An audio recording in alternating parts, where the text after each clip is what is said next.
Let's take a look at the project budget balance inquiry. For this demonstration, we'll go ahead and just review the project budget balance inquiry, and then we're going to set up a cost template and use it with the inquiry. The cost template is basically a way to group your categories, and it just shows the flexibility of the inquiry, and it's a pretty powerful tool, so I want to make sure everybody's aware of it. All right, so we're going to look at the project budget balances inquiry. So this inquiry is found by going to either a project's budget or on the control tab of a specific project. So I'm inside the details of a project structure right now, or a project, whatever way you want to look at it, and I'm on the control tab, and it's basically this project budget balances button. I just want to note that there's other reports, if you go to project management under inquiries and reports, that are budget versus actual reports, and just an example of some are the consumption reports. You can see that there's project consumption, actual versus budget, category consumption, actual versus budget, work item consumption, actual versus budget. You can run those reports to get actual versus budget information. I'm calling out the project budget balance inquiry because this is a heavily used inquiry, and one I've got questions on in the past as well. But since it's heavily used, I want to make sure everybody understands it and knows how to use it.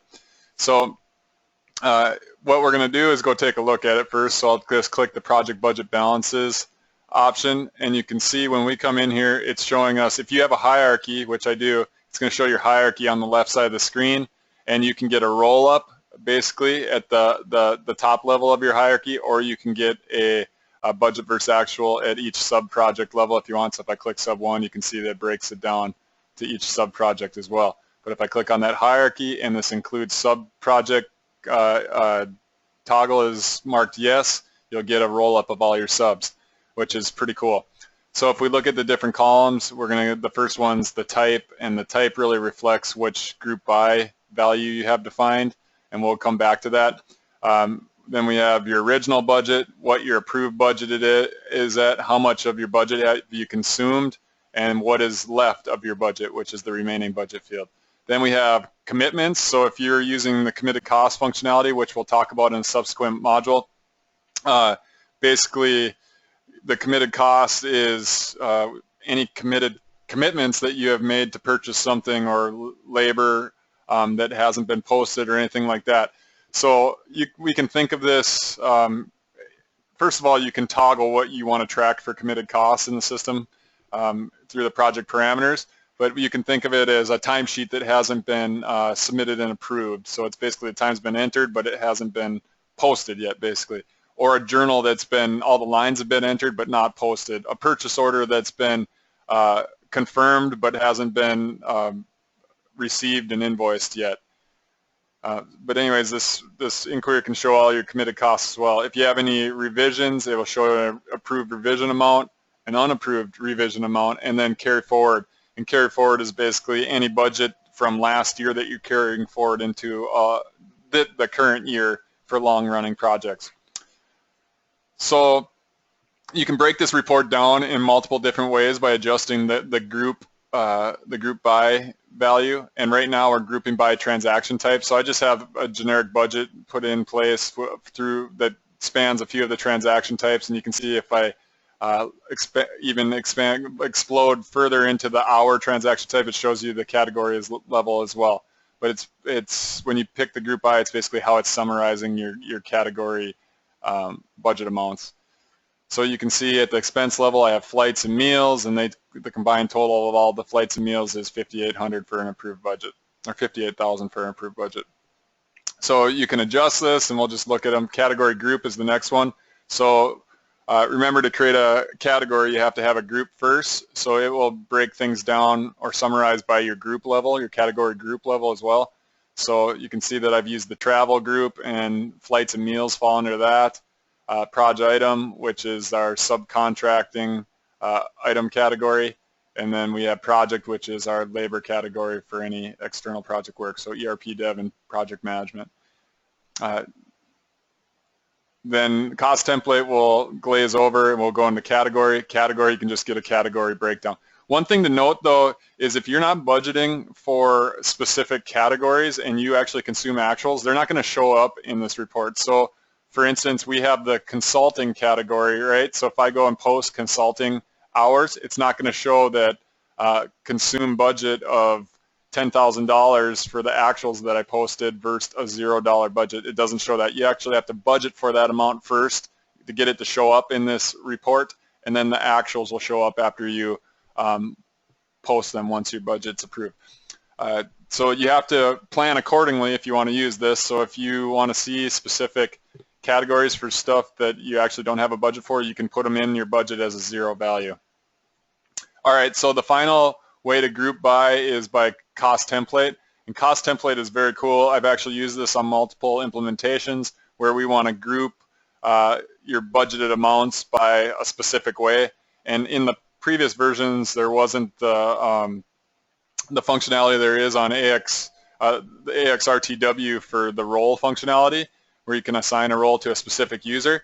So we actually did roles using a cost template. And to set up a cost template, you just go under Project Management and Accounting, Setup, Estimates, and then Cost Templates. And cost templates are used primarily for estimates, but they double for this Project Budget Balance report. So we can create just a quick template, and we'll just call it Budget. And we'll go Hours 1, Expense 1, Items 1. So you have to create 3 different buckets. So that's really all we're doing is creating buckets. And if you want to create more, you can. You just go to your Cost Lines button, and then you see your 3 buckets, and then you can create more buckets. So I'll say that's hours, transaction type. I'll add another one. Expense 2. And then I'll add one more for items 2. And those original 3 buckets that we created, they have all the categories assigned to them. So if I select the categories tab, you can see that all categories are selected towards that expense 1. So what you need to do is any new buckets, you just select them, go to the categories tab, and you basically define what categories fall under this. We'll say design and project management fall under this one. And then we'll go to expense 2, and we'll say that flights only fall under this bucket. And then we'll go to items 2, and we'll say that our subcontracted labor goes under this one as well.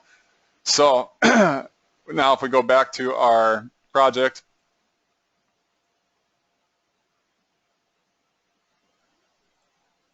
and we go back to the project budget balances inquiry, and we pick cost template, and there's our budget one that we created.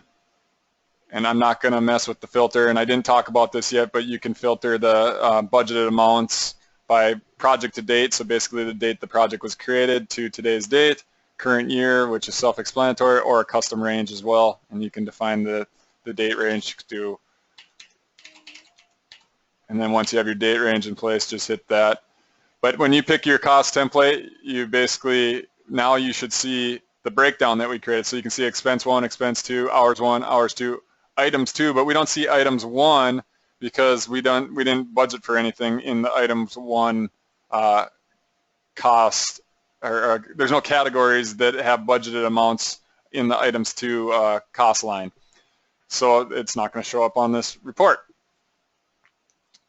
But anyways, it's just a custom way to break things down, and then you can get a roll-up of your original budget versus actual. And I'm going to put this back to none here so we can see actually what this is doing, because I didn't do any sort of allocation to make the filtering functionality work right.